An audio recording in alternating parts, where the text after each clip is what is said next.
Boa tarde, cá estamos nós, sexta-feira chuvosa, véspera de eleições, antivéspera de eleições. Bem-vindos, Verane. Já estou colocando aqui sobre o nosso convidado de hoje, mas antes eu queria aproveitar para falar que domingo é dia das eleições municipais, hora de a gente votar com muita consciência, escolher bem nossos candidatos, para depois não precisar ficar reclamando, né, que as coisas não rolam, não deu certo. Quanto mais a gente votar corretamente, mais teremos um retorno mais perto do que a gente espera e merece. Então, oi Isabel, oi Marieli, oi todo mundo que está entrando aqui. Nosso convidado de hoje é um médico psiquiatra, Dr. Rodrigo Bressan. Eu estou super animada com essa conversa. Antes de convidar o Dr. Rodrigo, eu vou apresentá-lo. Bom, o Dr. Rodrigo é médico psiquiatra com PhD pelo King's College de Londres. Ele é professor livre e docente da Escola Paulista de Medicina, Unifesp, e também do King's College de Londres. Ele é presidente do Instituto Ame Sua Mente, autor de vários livros como Saúde Mental na Escola, o que os educadores precisam saber. Recentemente, o Dr. Rodrigo recebeu o prêmio da Associação Brasileira de Psiquiatria, mérito à pesquisa em esquizofrenia, um assunto muito relevante, muito necessário. Ele também recebeu a medalha do Mérito Legislativo, que é a mais alta comenda da Câmara dos Deputados do Brasil, pelo trabalho de educação em saúde mental nas escolas e também pelo combate a esse estigma. E que estigma, hein? Dr. Rodrigo atua como coordenador de pesquisa do Instituto Nacional de Psiquiatria do Desenvolvimento e do projeto Conexão, Mentes do Futuro, e tem mais de 300 publicações científicas internacionais nessa área. Temos muito o que falar com o professor. Está aqui, acabei de ver.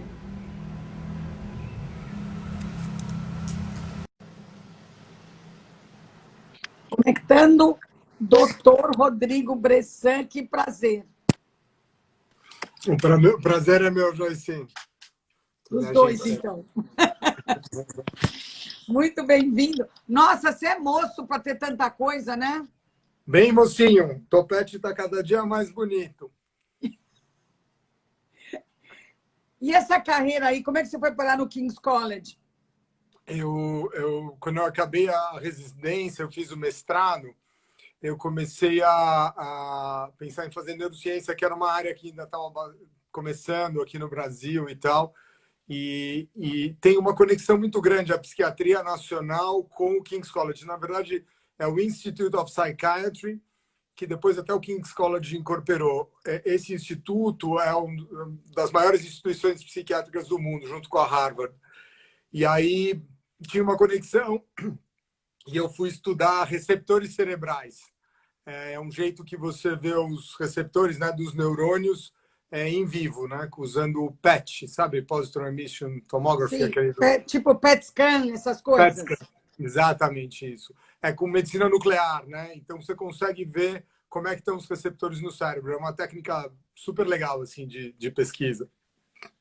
E hoje em dia, o que você faz? Você tem consultório, você tem esse instituto, você faz pesquisa, você dá aula, fala um pouco de tudo. Eu sou professor, né? Eu tenho na uma Unifesp. carreira lá docente, na Unifesp, na Escola Paulista de Medicina. Quando eu voltei da Inglaterra, eu montei um laboratório de neurociências. Ele chama LINC, que é um laboratório de Integrative Neuroscience. Agora é esse o nome dele. Esse laboratório, do zero, assim, a gente foi agregando um monte de gente boa, assim, sabe? Geneticista, neuropsicólogo, outros psiquiatras, pessoal neuroanatomista e tal. Um monte de gente legal, e a gente montou em pesquisa, a multidisciplinariedade e a horizontalidade funciona muito bem, com gente que gosta, assim. E a gente foi montando multimodal, né, para estudar cérebro. Por que multimodal é importante? Né? Porque cada técnica só te dá um approach, não é só uma perspectiva. Então, eu fazia imagem molecular, eu só via receptor. Aí a gente faz a imagem estrutural, né? Então, tem uns softwares que veem detalhes e tal, espessuras e coisas, mas você só vê a estrutura. Aí você tem teste cognitivo, que você vê memória, atenção tal. Aí você tem genética, RNA, DNA tal. E aí, quando a gente faz multimodal, você tenta ver o fenômeno com mais profundidade de diferentes perspectivas. E o link deu super certo, assim, foi em 2004 que a gente fundou, agora ele corresponde, sei lá, mais de 60% de toda a produção do departamento de psiquiatria, produção científica. Ele alocou 7 docentes no departamento, foi uma coisa legal, assim, bem... Então, você especializou mais, quer dizer, você foi para o caminho da neurociência? Então, eu sou um cara meio complicado, eu já assim, um caso grave, assim. Eu adoro neurociência, a gente montou... Vou te recomendar um médico, tá? Um psiquiatra. Precisando. Vários, na verdade. Mas, assim, esse é um lado meu acadêmico, assim. Eu, por bastante tempo, coordenei um time de esquizofrenia, né? Por isso que eu ganhei essa medalha. E aí, uma época, um time que fazia um monte de coisa legal, com estigma. Eu escrevi um livro com uma pessoa que tem esquizofrenia, o Jorge Assis. Ele lecionava, né, para os alunos de medicina. Ele lecionava, não, leciona até hoje, né? Ele é o professor, tem esquizofrenia, ele ensina esquizofrenia para os médicos, os alunos de medicina. É super legal, já assim, inacreditável o impacto, né? Porque o estigma com esquizofrenia é lá em cima. Aí vem o cara que é que tem uma vida útil, né? É um professor universitário. A Mara Gabriel, que me deu lá uma medalha do mérito legislativo. E ela conhece bem o Jorge e tal. E aí a gente chama ele de Morgan Freeman, do Proesc, porque ele tem uma elegância que só ele tem. E aí o Jorge dá aula e os alunos que... Eu dou aula um tempão nessa história. Eu nunca ganho palmas. O Jorge ganha palmas, assim, porque emociona, né? O cara que tem isso. E o que acontece é que... Inspira, né? E o paciente é sempre o coitadinho na história, né? O aluno, o professor estão aqui. Na hora que o paciente está ensinando o aluno, essa mudança é incrível. Assim, a gente até fez um teste para ver se mudava preconceito e muda mesmo, né? É só assim que a gente muda preconceito. A esquizofrenia é lá o outro. Aí o cara está te dando aula, é demais. Aí dentro desse programa de esquizofrenia, eu comecei a fazer estudos sobre prevenção, antes da pessoa desenvolver para tentar prevenir. Que é uma coisa que acontece no mundo e tal. Aliás, eu trouxe para o Brasil o Congresso de Prevenção, que chama IEPA, que era no Rio, agora segunda e terça, e agora vai ser por vídeo, ia ser... é meio frustrante, mas, por outro lado, é legal. É o que temos, é o que temos. É o que temos, exatamente. E aí eu comecei a estudar em prevenção, e aí eu fui investigar a escola, né? Vamos prevenir na escola. Ia falar de psicose na escola, aí eu falei, ninguém entende nada de saúde mental aqui, para que eu vou ficar falando de psicose? Aí eu pus uma aluna minha que faz pesquisa qualitativa para entender como os professores pensam saúde mental e como os alunos pensam. Eu não sou um craque de pesquisa qualitativa, não, mas peguei o Fernando Lefebvre para orientar, entendo um pouquinho, né? E aprendi. E aí o que a gente aprendeu ali foi super legal. Primeiro, que os professores veem saúde mental exatamente como a população, né? Com muito preconceito. Então, ou é o horror do esquizofrênico, do suicídio que matou, que não sei o quê, ou é uma coisa glamourizada, zen, saúde mental é tudo cool, tudo acima do bem e do mal e tal. E, na verdade, saúde mental é saúde mental. Todo mundo está convivendo com saúde mental nessa pandemia, é o para todo mundo. E aí a gente foi ver, todos os documentos da educação tem lá saúde mental, saúde mental, saúde mental. Ninguém entende nada e ninguém recebe informação sobre saúde mental na formação. A gente foi fazer um negócio chamado mapeamento da rede de sentidos. E aí você via que os professores não só via da mídia. E a mídia, naturalmente, vai para extremos para poder chamar atenção, né? E aí que a gente começou a treinar professores sobre saúde mental, foi super interessante. Eu tinha esse apeixa, você vai medicalizar a educação, aí a gente, fazendo pesquisa, viu que, na verdade, os professores medicalizavam, porque eles diziam que todo mundo tinha déficit de atenção e não tinham todos, alguns tinham. E aí eles não faziam nada. E vários tinham problemas de aprendizado, problemas familiares que não tinham nada a ver, só que eles não faziam nada e não ajudavam os alunos, né? Aí a gente começou a perceber, bom, o que importa é identificar quem tem problema, mas não... Se você identifica a pessoa que não tem problema, é pior, né? Claro. Então, o nível de desinformação e preconceito é muito alto. Aí a gente começou a fazer intervenções, chamava Cuca Legal esse programa. É legal. E nos últimos... É legal o nome, né? E aí, recentemente, eu fazia isso, a gente treinou 700 professores aqui em São Paulo e tal. E aí mudou o governo, sei lá o quê, não tem mais verba. Eu fiquei numa frustração, porque eu adoro o que eu faço de pesquisa e tal, mas essa história de mudar a realidade, pô, é demais, é super legal, assim.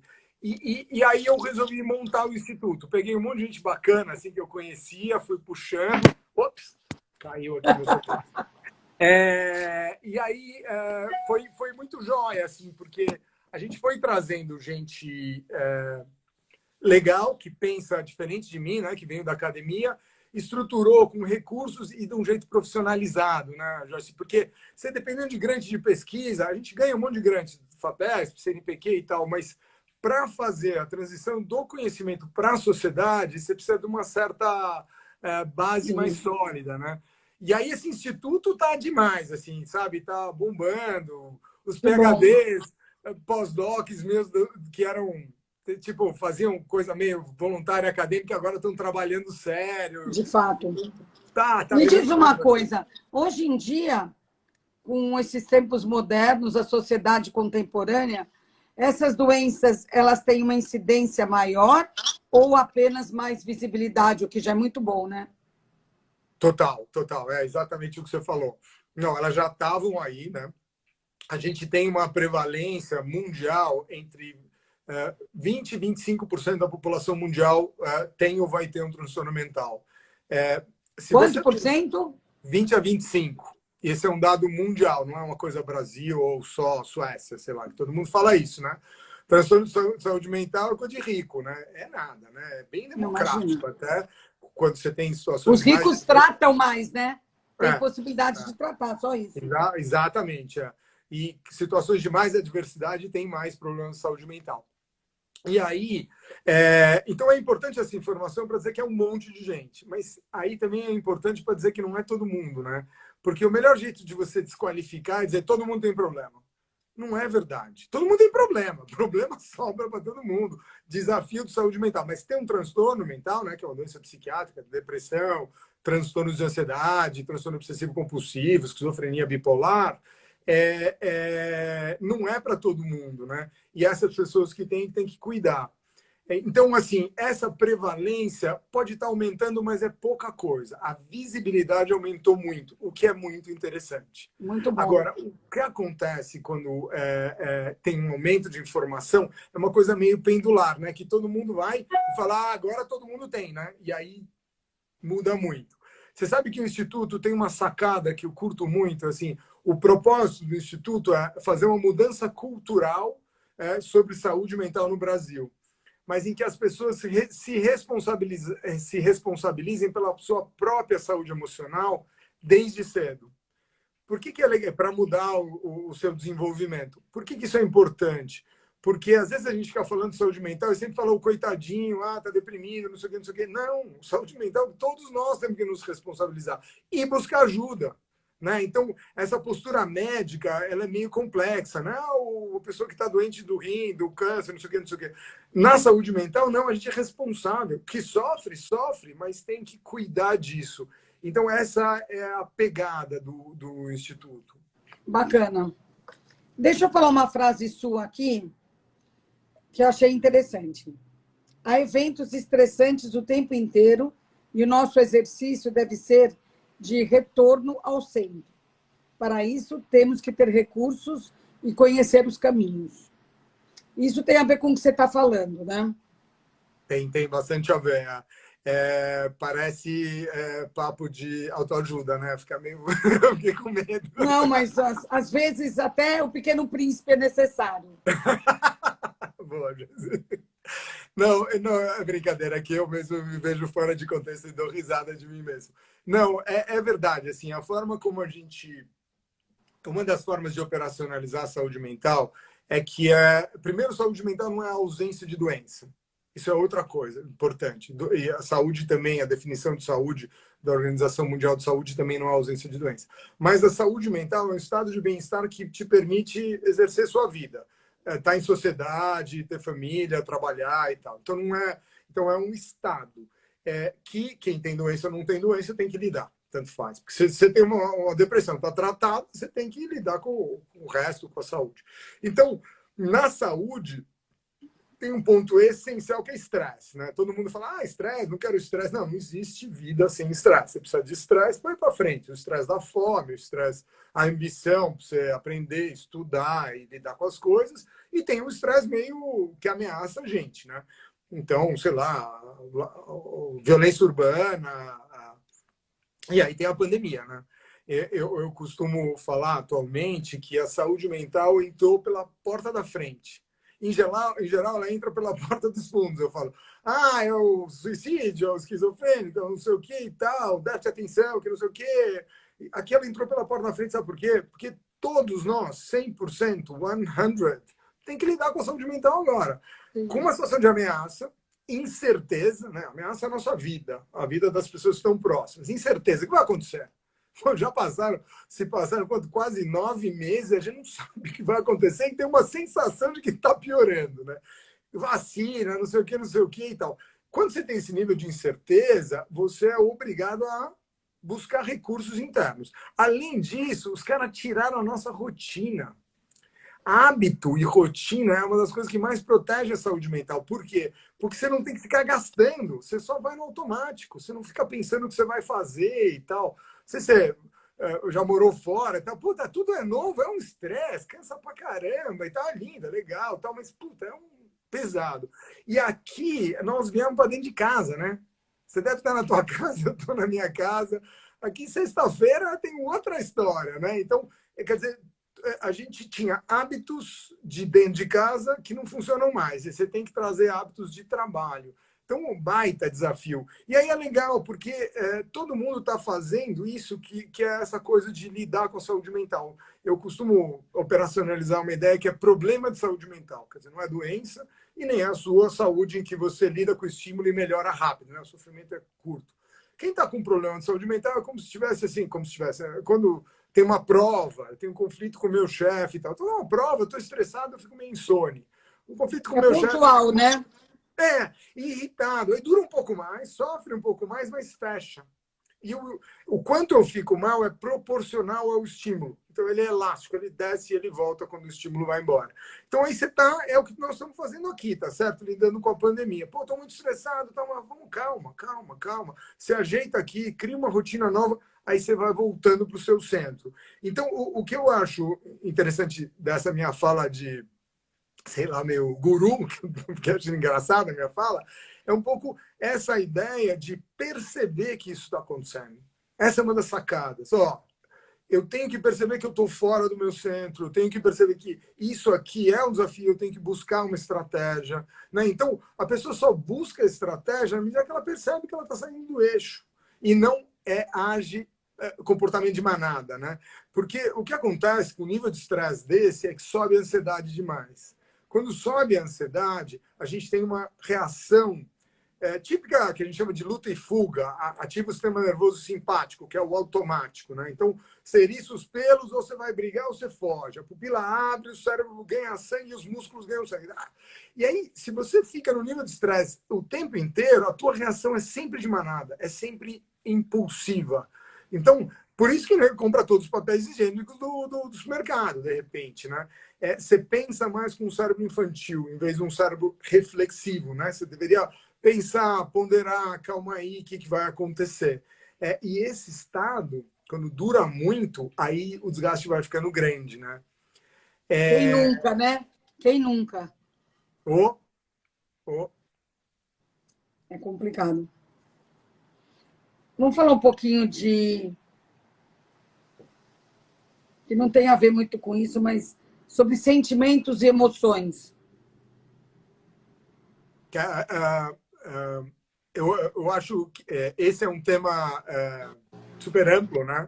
Sentimentos e emoções todos nós temos. você tem várias formas de olhar isso e entender que eles são codificados para cada indivíduo, né? O que significa amor para mim é um pouco diferente do que significa para você e para as outras Por isso que é pessoas. tudo tão complicado, né, doutor? Não me chama de doutor, não, ser Ah, mas Rodrigo. eu acho lindo ser doutor. É, então, assim, existe uma codificação, uma forma de lidar com os sentimentos que passam por você reconhecer os seus, né? Onde eles estão e como você lida com cada adversidade, né? Com cada coisa nova e estrutura. Isso O aí sentimento não passa pela psicanálise também? total, total, total. Eu tenho uma formação dessas minhas doideiras todas. Eu tenho uma formação em psicanálise. Doido, né? Eu fiz 7 anos de análise, muitos anos, 4 vezes por semana. E a psicanálise permite um nível de aprofundamento na complexidade do indivíduo muito grande. A psicanálise tem uma coisa que nenhuma outra técnica tem, é que se aprofunda no único, né? No indivíduo. Do ponto de vista terapêutico é super legal, né? Mas isso dificulta um pouco para intervenções para pesquisa. Então, quando você quer falar quais são as técnicas validadas cientificamente, a psicanálise não tem tanta... porque você sabe como faz ciência, né? Agora nós estamos em falta com ciência, estamos num dilema com ciência.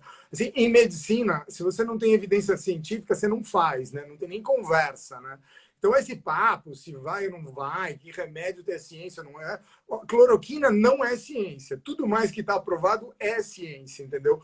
Por como você prova a ciência? Você pega um remédio, dá um Fazendo placebo, testes, né? sorteia e vê o que acontece, entendeu? Aí você vê se no placebo melhorou ou não melhorou, se deu efeito colateral ou não deu efeito colateral. Então, esta é a ciência que embasa a prática medicina. A medicina não é ciência, é uma prática. E a ciência é ensaio clínico, né? Você testa, como estão testando com a vacina.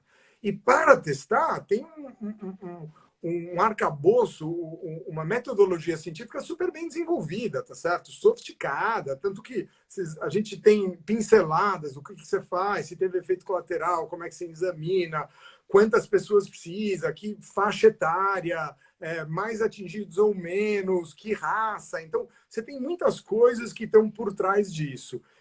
Então, a gente precisa de coisas com evidência científica. Por quê? Porque a gente é sério, tá certo? Não dá para você ficar falando o que eu acho que é bom, tá certo?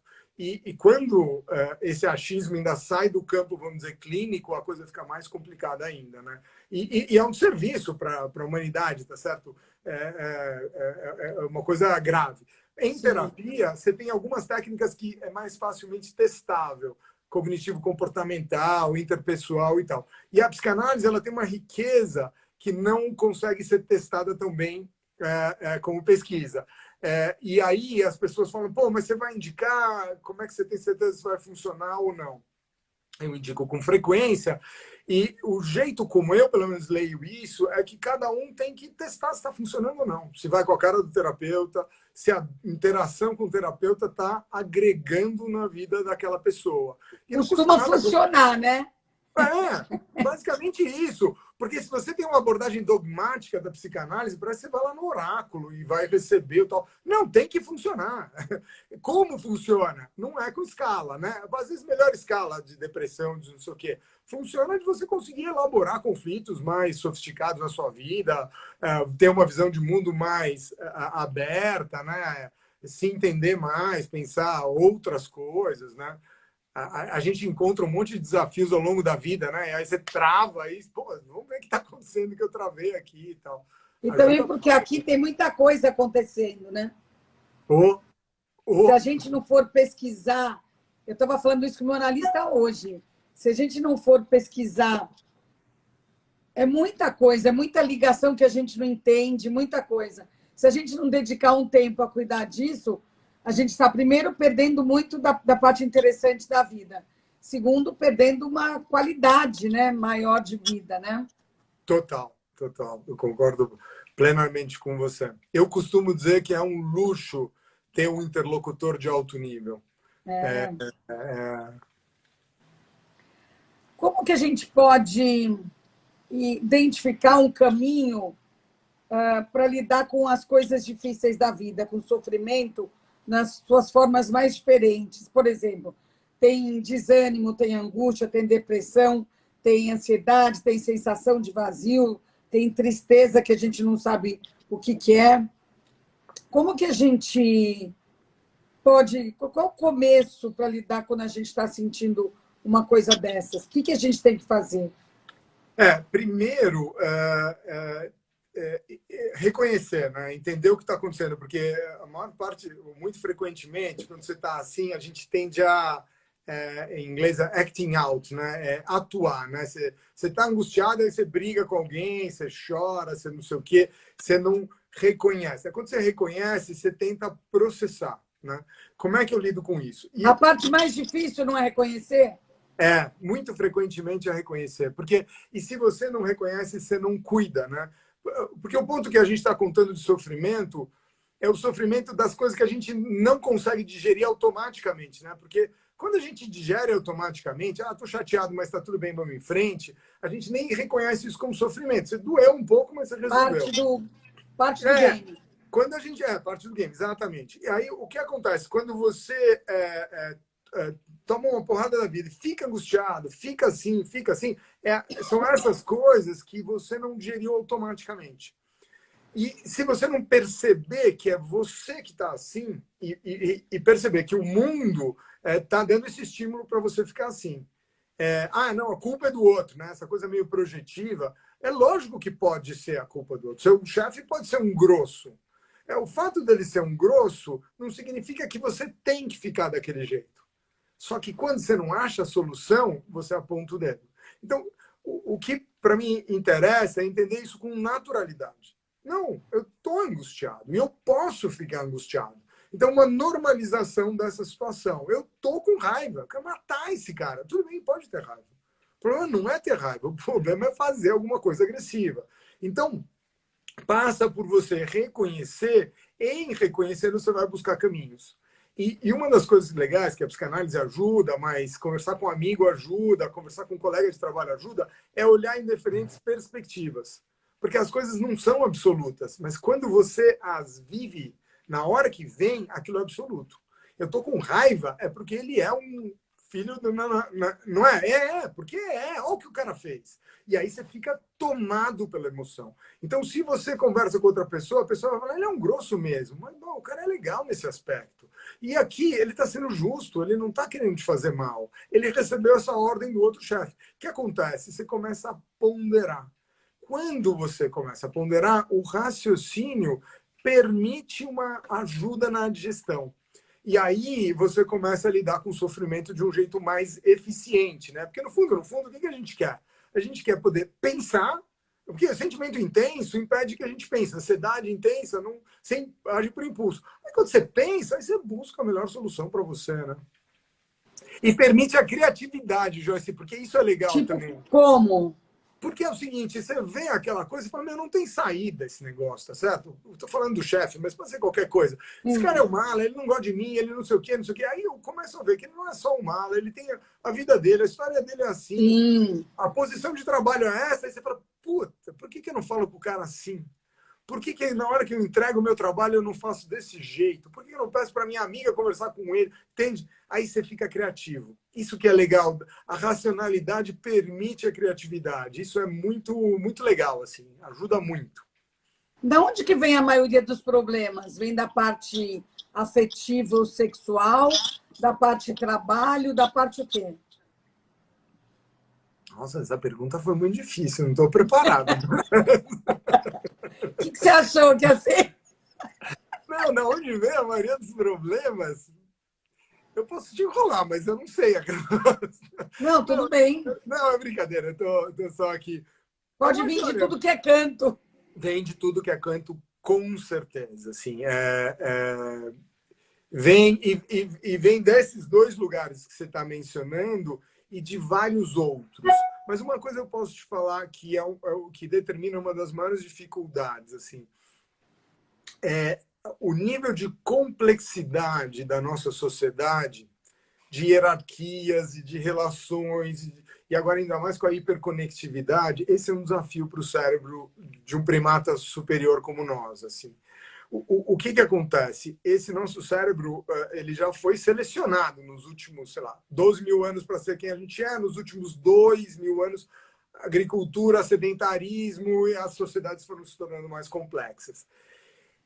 Se você for ver um bando de macacos, você vai ver o quanto esses macacos gastam de energia cerebral, mental, para lidar com a hierarquia. É muito mais do que para caçar e se defender. Porque é muito sofisticada aqueles bandos, né? A gente vê em documentário, é super legal de ver, assim, né? Como se dão, como as relações vão se ajeitando e tal. O que acontece com a gente é que há muito tempo, né? Centenas de anos foi se urbanizando, a coisa ficou maior e com a internet, com os novos governos democráticos e não sei o quê, relações de trabalhos matriciais e tal, ficou muito mais difícil. Então, às vezes, para o cérebro processar, é melhor uma coisa linear, porque você sabe o que esperar de cada situação. Aqui Sim. não. Você se desgasta para processar cada uma dessas coisas. E é interessante como a cultura muda muito rápido atualmente. Então, você vê, relação pai e filho, ela já vai mudando rápido e aí perde autoridade, ganha autoridade. Essa coisa de gênero, homem briga, não briga, manda... Pô, é difícil se comportar nessas mudanças, difícil. né? Então, você tem muitos desafios ligados à convivência. Esse é um dos maiores estresse. E aí sexualidade está no pacote, e aí preconceito está no pacote, e aí desenvolvimento intelectual, bullying, competitividade, que levam... Competitividade, nossa senhora. Levam muito estresse, né? Bom, saber identificar, então, esses gatilhos que levam a gente a esse tipo de crise já é o primeiro caminho, né? Total, total. Você falou dessa sociedade hiperconectada, tudo isso que causa mais confusão. E tem uma palavra que está super na moda, um mal, que chama burnout. Burnout é ter um piti? O que é? Ter um quê? É interessante você falar isso, né? Estou montando as aulas para um curso na Casa do Saber. Eu dei umas aulas que estão abertas, aí estão disponíveis na internet, sobre saúde mental e sofrimento, uma base neurocientífica e clínica, né? E agora estamos fazendo um curso de depressão, aprofundando um pouquinho mais, entendendo qual é a experiência de deprimir, como é que você pode ajudar alguém, como é que são os tratamentos, o que acontece na adolescência, suicídio, drogas. Mas um dos aspectos é exatamente esse do trabalho, né? Burnout, a gente costuma falar, eu estou com burnout, eu não estou com burnout e tal. Ele não é um diagnóstico médico, né? Você não tem um diagnóstico de classificação. A gente tem essa impressão, você sabe que demorou de eu aprender isso. Na verdade, é um diagnóstico do trabalho. E as pessoas se remetem a uma síndrome de exaustão. A pessoa vai, em geral, são pessoas muito ligadas ao trabalho, que botam o coração na ponta da chuteira, como se falava no futebol, né? Que se dedicam muito, e começam a ficar exaustas e esgarçadas por uma dedicação exagerada, pouco feedback. Feedback é uma coisa meio chave para o trabalho, né? E aí ninguém te fala está funcionando, não está funcionando, atrapalha muito. E aí você começa a ficar um pouquinho descrente naquilo que você está fazendo. Alguém que gosta muito começa a ficar descrente e desmotivado, vai saindo da história. Essa é uma descrição, vamos dizer assim, a técnica mais clássica. O que vem ocorrendo é que você começa a usar o burnout meio senso amplo dentro do trabalho. O que a gente sabe, né, quando você vai ver quem tem burnout e vai fazer uma avaliação psiquiátrica, mais ou menos 80% tem um transtorno de depressão ou ansiedade. Então, são jeitos, os dois, exatamente, que é o mais frequente. Boa, é exatamente isso. Que vêm juntos, né, são meio irmãs. Então, são quadros psiquiátricos. Tem uma vantagem usar burnout, né? Porque fica um pouquinho mais chique, né? Fica um pouco mais glamourama. Mas eu achei tão... Quando eu comecei a ouvir, sabe que parecia doença de rico, parecia uma frescura. Não a sensação, mas uma coisa com esse nome assim, parece coisa de Mauricinho, né? Você viu que é glamourizado, né? Eu fui uma vez na Regina Casé, no programa da Regina Casé, esqueci o nome. E aí eu encontrei uma amiga minha de infância, que tinha sido CEO do Boticário e tinha tido um burnout. E aí a gente se encontrou, foi uma farra nos bastidores e tal. Ah, que legal tal. Aí eu falei, pô, ela teve burnout, parou de trabalhar, uma história, né, dura, assim, não é o máximo, né? Ela se recuperou, tá em bordos aí por aí, a Bea. E aí, quando eu fui conversar com ela, eu falei, mano, isso aqui tem um diagnóstico psiquiátrico, que história é essa de burnout, né? Então é uma coisa meio que fica mais fácil de falar no ambiente de trabalho. Mas você sabe qual é o problema disso, né? É preconceito, né? É muito difícil você falar com naturalidade, olha, eu deprimi, me tratei, eu estou deprimindo, não estou dando conta das Ou coisas. estou esgotada, né? Estou com Esgotada. esgotamento.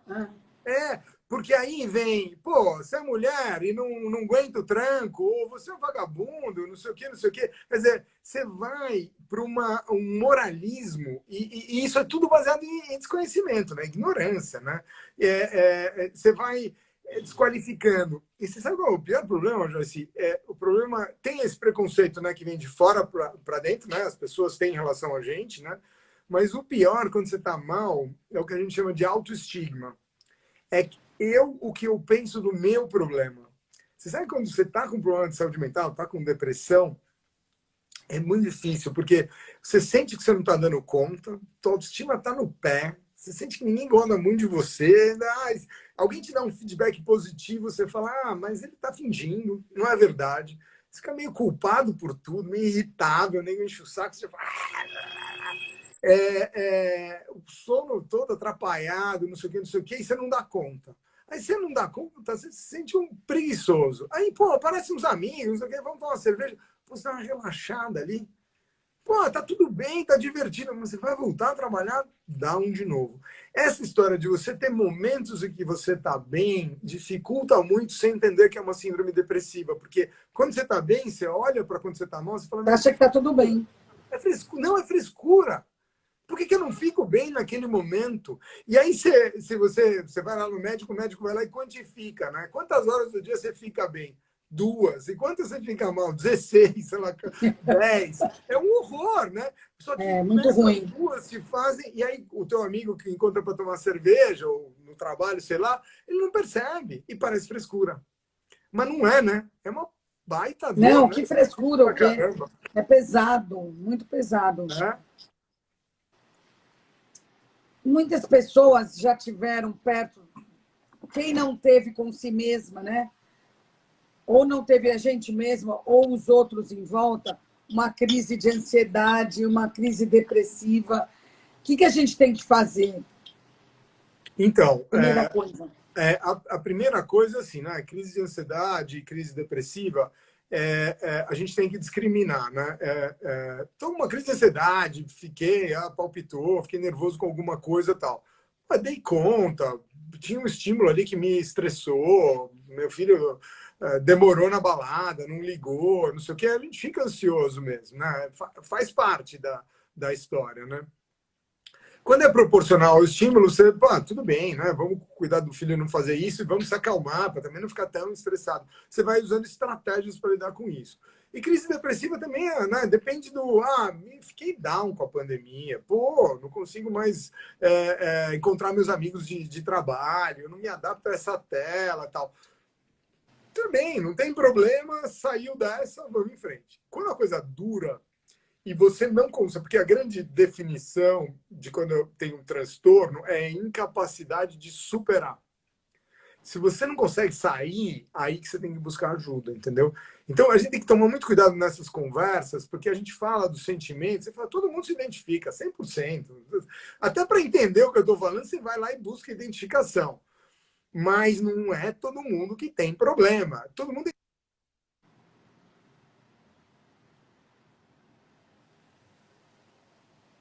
Deu uma travada, vamos esperar. volta, tô me ligando aqui. Voltou. Paciente. E aí, o que a gente tem que discriminar é se tem o quadro mesmo. Aí, quando tem que fazer um bom diagnóstico, né? Um diagnóstico preciso, e ver quais são as intervenções que têm evidência científica que ajudam, né? Porque, sei lá, pelo menos para mim, quando você está com uma pneumonia, você não inventa qualquer coisa. Você pergunta para o médico que entende de pulmão e fala o que eu tomo aqui, o que eu faço. Aí o cara Mas não tem estigma, né?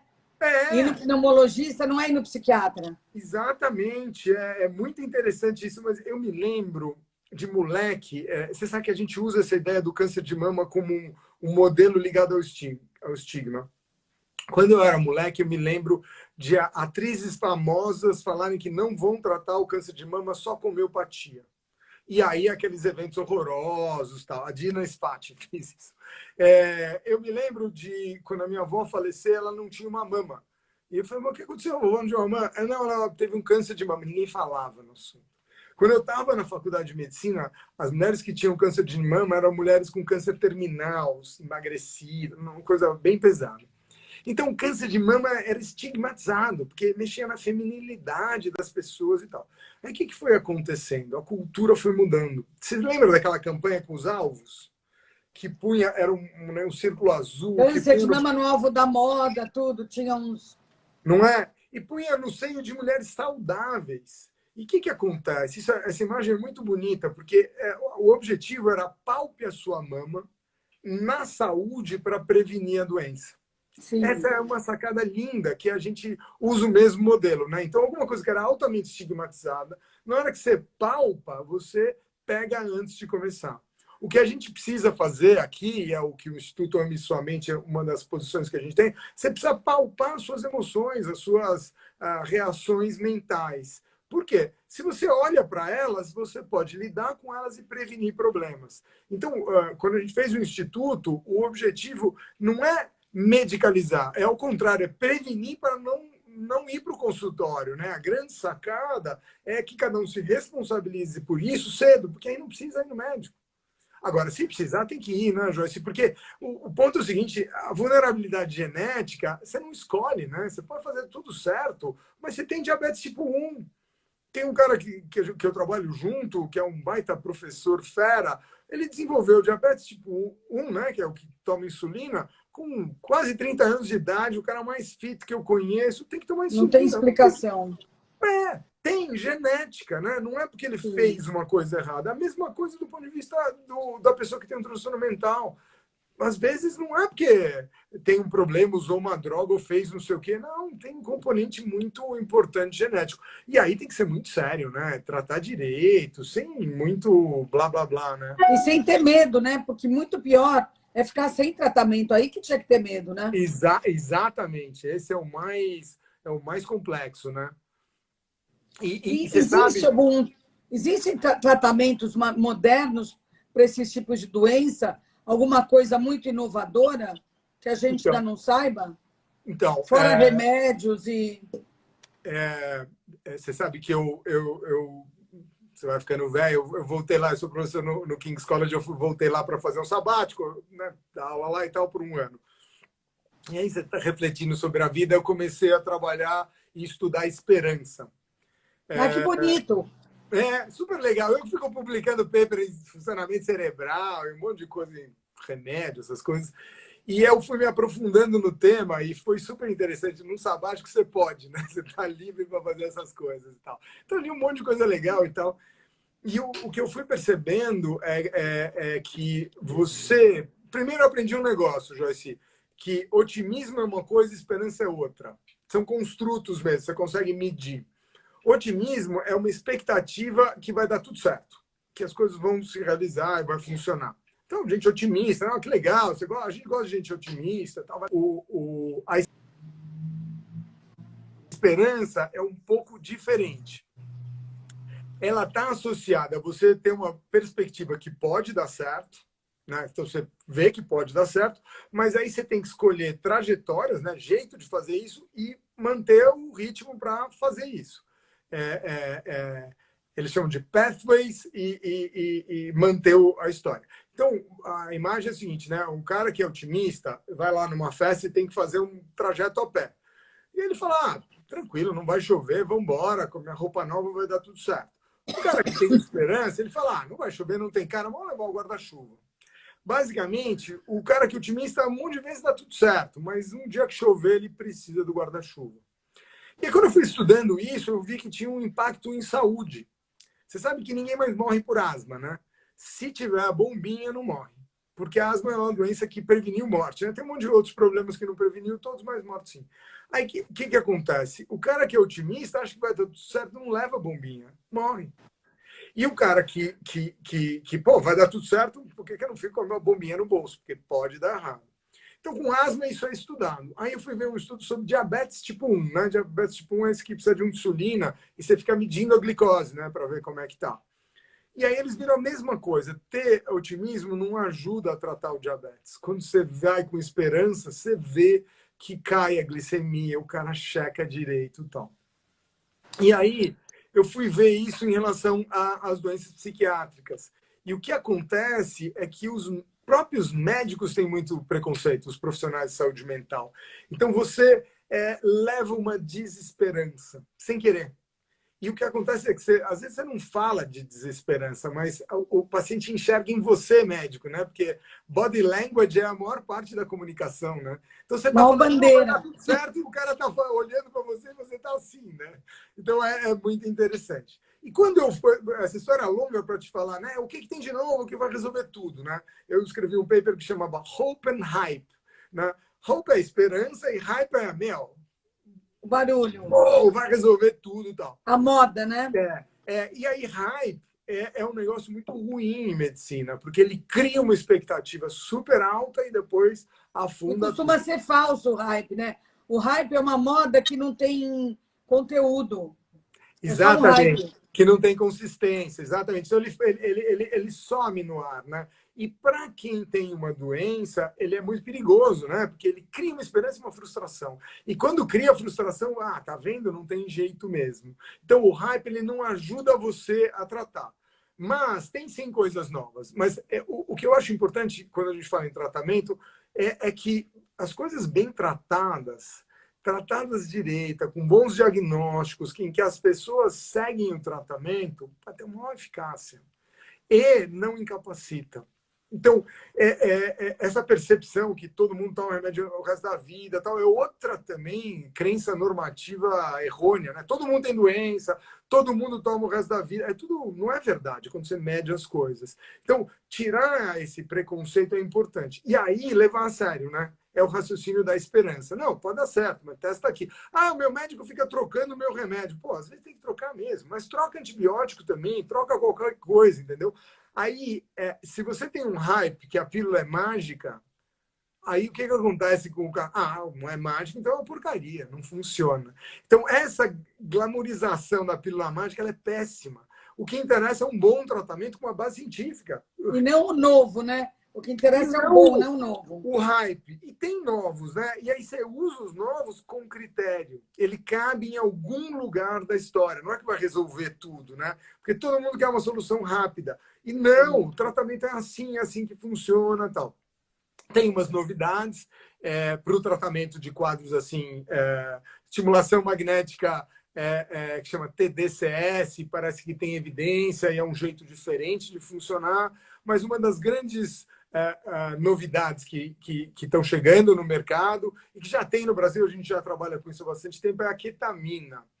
A ketamina é um anestésico que já está aí no mercado há mais de 50 anos, que é um anestésico muito seguro, né? Porque para pronto-socorro é bom porque o cara não deprime coração, respiração e tal. E ele foi testado em doses muito baixas, que não dão anestesia, e ele melhora a depressão. Então é engraçado, porque eu estava voltando da Inglaterra, 2004, começaram a publicar coisas sobre essas coisas. Só agora está chegando no mercado essas medicações. Então, a Janssen está trazendo uma intranasal, que você... que legal! Bem interessante. Você tem que fazer no ambiente hospitalar. A gente, como até chegar a droga, a gente testou essa da Janssen, né? Um dos centros mundiais que testou, mas a gente já fazia isso com infusões de ketamina ou subcutâneo. E a gente desenvolveu uma tecnologia legal de fazer isso. Funciona, não é para qualquer depressão, são aquelas que não respondem a tratamento. E você tem uma taxa muito alta, mais ou menos 80% dos pacientes que não responderam respondem à ketamina.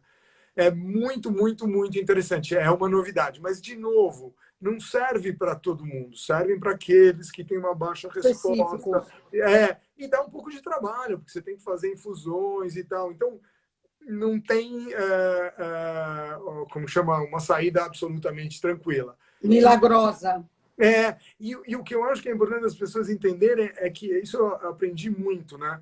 Eu acabei publicando um artigo sobre esperança numa revista super importante médica, nem era de psiquiatria. E os caras mudaram meu título lá, eu fiquei até meio puto e tal, mas eles escreveram assim o título, eu aceitei no fim, que era assim, esperança é terapêutica, don't be afraid, não tenha medo de usar. E aí eu, de novo, né, glamorizaram o meu texto e tal, mas basicamente, em uma certa altura do meu texto ali, na BMJ, que é o British Medical Journal, que é super importante, tal, o cara falou assim, por que você não põe a fala de um portador aqui? Aí foi legal, porque pô, eu trabalho com o Jorge há um tempão. Aí eu falei, Jorge, como é que você entende esperança? Eu escrevi um livro com o Jorge também, chama Entre a Razão e a Ilusão, Desmistificando a Esquizofrenia. Ele é o Que primeiro autor do legal. livro. Super legal, vale a pena, esse livro é super legal. E aí o Jorge pegou e mandou uma frase, puta, o cara é brilhante, ele mandou uma frase que é assim, a esperança ela é construída na relação médico-paciente. Então, o que, que acontece? Você é agente da relação. Então, não é aquela Faz coisa passiva, sentido. doutor, melhor aí que vai dar tudo certo. Não funciona assim, né? Isso não funciona para Essa relação que você falou, médico-paciente, é a mais importante, né? Para qualquer tratamento, para qualquer tentativa de cura, né? Exatamente, né? Porque é um time que funciona, né? E me diz uma coisa, esquizofrenia, que é uma especialidade sua, né? É uma das coisas que mais tem, que sofre mais discriminação, né? Em termos, ou não. Não, tem bastante discriminação, porque o que acontece é que alguém que está num episódio agudo, que ouve uma voz e tem um distúrbio de pensamento, é muito raro, mas acontece de ter reações inesperadas. Então, agride o pai. Eu me lembro de um paciente que o pai veio dar comida e ele bateu no pai. E aí depois ele virou para mim e falou assim, né? Porque as pessoas ficam na crise um pedacinho da vida delas, entendeu? É uma crise, é igual você ter uma crise de asma, é uma crise, depois a pessoa vive, né? E aí esse paciente virou para mim e falou, Rodrigo, eu sou um cara mau. Eu falei, por quê? Porque meu pai veio me trazer um prato de comida, meu pai que cuida de mim, o cara gosta de mim e tal. E eu achei que estava envenenado e eu bati no cara. Então, esse ato é um ato de loucura mesmo, é um ato que você perdeu a sanidade. Você Fora do controle. Né? E aí isso gera essa impressão de louco. Mas essas mesmas pessoas, quando estão bem, tem como o Jorge dá aula. Eu brinco nas reuniões, né? Eu estou um pouco menos, assim, um pouco mais afastado das coisas de esquizofrenia, mas nas reuniões de time de esquizofrenia, e o Jorge era um ombudsman, né? Como fala ombudsman em português? E aí o Jorge era muito mais sensato que eu. Eu sou muito mais porra louca para tomar uma decisão se vai por ali ou vai por aqui, compra não sei o que, ou pinta, faz a reforma. Porque Então, isso tem a ver com a personalidade, não com o quadro. Né? Não tem nada a ver uma coisa com a outra. Mas aí tem essa pecha, né? Mas olha, eu vou te falar, não precisa ter esquizofrenia para ser discriminado, viu? Só você ter depressão, só você estar frágil e tal, já acontece isso, né? É difícil. Você sabe que preconceito, isso é medido na Inglaterra, atrasa 15 anos o tratamento dos transtornos mentais. Em inglês, essa pesquisa. 15 anos aumenta a chance de cronificação, aumenta conflito familiar, a pessoa perde emprego, conflitos com filhos. Quer dizer, por conta de preconceito, você não busca ajuda e tem consequências muito graves, né? Tem que mudar isso, né? Não tem cabimento. Isso tem que educar a população, né? As famílias têm que começar a educar quem está no entorno, né? Do paciente, e aí multiplicar isso. Você sabe que é legal? Nesse curso que a gente está montando com a Casa do Saber, foi super divertido, né? Eu me empolgo com essas coisas que eu faço, né? Uma das pessoas que estava ajudando na gravação e tal, uma pessoa super legal, inteligente, sacada, ela me ouvindo falar, tal, ela falou, não, isso, talvez, eu comecei a ter um problema de apetite, não sei o que, não sei o que. Aí eu fui conversando com ela, e ela estava com um quadro depressivo. E ela, como muito inteligente, muito resistente com o diagnóstico, assim, sabe, meio brava, ela foi sacando e meio brava, assim, tal. Aí eu falei, Camila, ajuda a gente aí, vamos gravar uma coisa, né, sobre o que você passou e vamos discutir no curso. E foi super legal, a Camila topou, e ela vai contando a experiência dela de estar assim, na situação de pandemia e todas as dificuldades. E aí, nas aulas, algumas delas a gente usa os vídeos da Camila para discutir. Que Mostra bom um isso, pouco né? o quanto é real esse papo, né? Não é só blá, blá, blá, né? Aconteceu Quando você ali. traz, quando você traz a realidade para dentro. É. Como você acha que vai ser após pandemia? Qual vai ser os grandes problemas que a gente vai ter? Você sabe que tem uns gráficos mostrando o que acontece com a pandemia, né? Então, tem as curvas de mortalidade aguda, tem as curvas de mortalidade porque as pessoas não se cuidaram, né? Então, você não se cuida e fica represado, então não atende o AVC na hora, a pessoa não fez a diálise que ela precisava fazer e tal. Então, você tem um aumento de mortalidade e vai ter a pandemia de problemas de saúde mental, que já começou, né? Então, o que acontece é que entrou a pandemia de problemas de saúde mental e está voltando a nova onda infecciosa, né, do Covid propriamente dito. Então, essa pandemia, ela é um dos maiores desafios, assim, para frente. A gente vê isso no consultório, né? Várias pessoas, pacientes meus falam, pô, eu descompensei, essa história me pôs no limite. Várias pessoas novas vão chegando e falam, puxa, complicado, papapá, Preciso de ajuda, né? preciso de ajuda. Agora, tem uma coisa legal. Alguns pacientes meus falaram o seguinte, eu adorei essa. O paciente que tem um transtorno de ansiedade e sempre vê catástrofe, assim. Aí deu tudo errado, ele falou, puta, isso aí eu tô acostumado, deixa comigo. Eu tô acostumado a lidar com catástrofe. Vamos organizar esse negócio aqui, o cara toca uma empresa e tal. Ele falou, vamos embora, isso aí, vamos embora. É legal, né? Porque aí Interessante, né? o transtorno mental bem tratado, que fez o cara fazer um exercício desse tipo, dá um talento para o cara lidar com a vida, né? Um talento extra nessa hora que ninguém está com talento, né? Exatamente. Para a gente começar a finalizar, fala um pouco o que a gente tem que fazer para se manter saudável, a mente saudável. Existe isso? Lógico que existe. Existe maneiras. Não, existe. E são coisas meio intuitivas, Joyce. Você não vai ver rocket science saindo aqui de mim. A primeira é que mente é um construto, né? Mente não é um órgão do corpo e nem é etéreo e tal. É um construto que a gente usa para entender a dinâmica entre a nossa sofisticação, subjetividade e o cérebro, né? A mente roda no cérebro. E o cérebro é um órgão do corpo. Então, cuidar da mente passa por cuidar igual do teu coração, né? Você precisa comer bem, precisa fazer atividade física. Atividade física Super bom. 100% dos meus pacientes saem com prescrição de atividade física, 5 vezes por semana. Tem que fazer. É remédio. Amo isso. E você sabe qual é o efeito colateral desse remédio, né? Que fica bonito e magro, né? É o efeito colateral, porque o objetivo é ficar bom na cabeça. Porque quando a gente treina, né, principalmente nessa pandemia, que eu treino também 6 vezes por semana. E aí eu não parei na pandemia.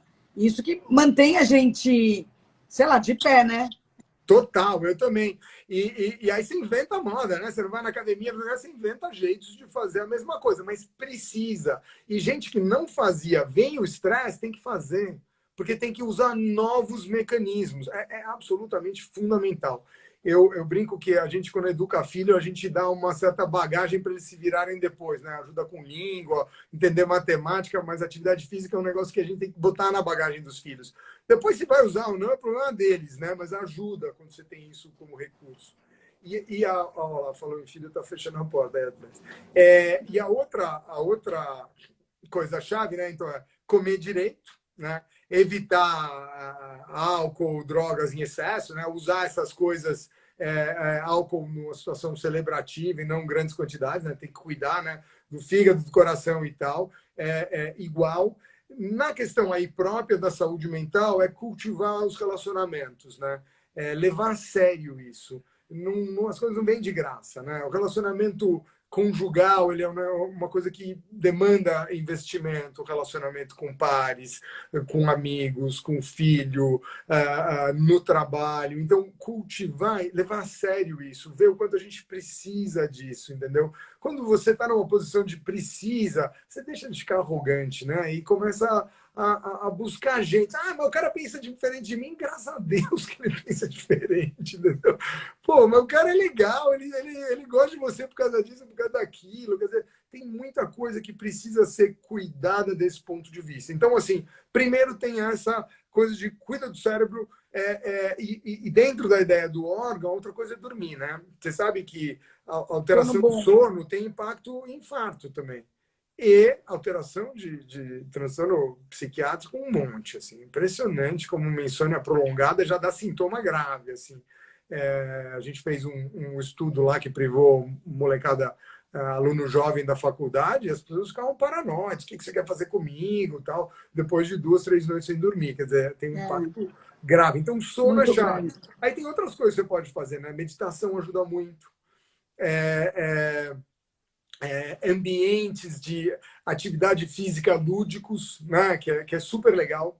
É difícil você fazer, né? Quando você é moleque, você joga no time, você faz não sei o quê. Mas quando você é adulto, às vezes você vai, vamos jogar beach tênis, vôlei, futebol com os amigos e tal. Isso ajuda muito, porque não é só a atividade física, né? Que alimenta ali as neurotrofinas, né? Que cuidam do cérebro. Tem uma coisa da sociabilidade, que você fala besteira. E cultivar coisas fora dessa coisa muito de trabalho. Trabalho é muito legal. É legal você trabalhar com uma coisa que você goste, porque tem um retorno, mas a vida não pode se resumir a isso, né? É bom ter outras coisas, né? Se redear em outras coisas para você. Quando não funciona aqui, outras coisas te apoiam. Tem outro lugar que segura as pontas, né? Exatamente. Doutor, você arrasou, tá? A turma aqui gostou muito, eu fiquei acompanhando o quanto eu pude. Então, doutor Rodrigo, queria te agradecer muito. Obrigado, Jair. Foi muito interessante, eu acho que necessário. Quanto mais a gente falar sobre esses assuntos, mais isso vai se tornar parte do nosso dia a dia, da vida, né? Exato. Então, te agradeço muito e a gente vai te procurar fazer uma coisa na revista Poder, tá? Que legal. Eu gostei do que a gente falou. Eu tenho que te falar que eu sou fã teu, né? Há muito tempo. Total, né? No final pode falar. Muito legal. Que Adorei bom, fico feliz. Ainda bem que foi no final. Só no final. Valeu, a gente vai se falar, tá? Um beijo. Obrigadão, parabéns, viu? Obrigado, tchau, tchau. Nossa, foi muito bom conversar com o doutor Rodrigo Bressan, foi muito bom, muito esclarecedor, muito inspirador. Para todo mundo que está perguntando aqui, isso vai ficar no IGTV do Glamurama e depois entra no meu IGTV também, lá no meu Instagram, @Joyce Pascovitch. Izzy, lá de Portugal, apareceu. Bem-vinda, Isabel Tuchban. Tanta gente bacana. Eu vi o Arnaldo Danenberg também, a Verane, todo mundo aqui. Nossa, foi muito interessante. E quem não assistiu, quem tiver assistido aqui, manda o link para os seus amigos, porque vai ajudar muita gente. Oi, Lu Salles, que bom que você está aqui também. Eu acho que muita gente pode se sair beneficiada dessa conversa que a gente teve aqui. Ana Schwartzman, que bom que você gostou também. Olha, a Lilian falando que as aulas dele na Casa do Saber também são ótimas, tem umas aulas grátis. Izzy, também te amo. Amo, muito bom ter vocês aqui junto. Um monte de gente estava aqui hoje. Muito obrigada, bom fim de semana. Não se esqueçam de votar com muita consciência, escolher bem seus candidatos, para que, uma vez eleitos, eles possam ajudar toda a população e a comunidade. Muito obrigada. Bom fim de semana para todo mundo. Beijos, Majô.